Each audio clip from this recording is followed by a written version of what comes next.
Assalamualaikum warahmatullahi wabarakatuh. 10 hari pertama Ramadan merupakan fase rahmat. 10 hari kedua merupakan fase pengampunan dari segala dosa.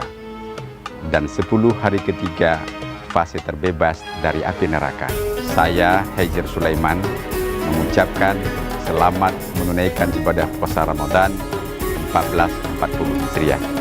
Assalamualaikum warahmatullahi wabarakatuh.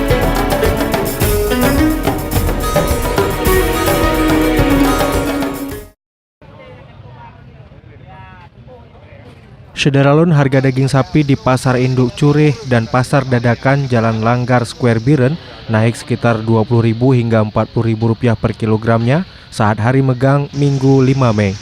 Harga daging dibanderol sempat mencapai Rp180.000 per kilogram dan perlahan menjelang siang dan sore turun menjadi Rp160.000. Meski ada kenaikan, namun beberapa lokasi pasar daging di Kota Juang itu tetap dipadati pembeli. Selain daging, beberapa bahan dapur juga naik seperti cabai merah yang mencapai Rp50.000 per kilogramnya.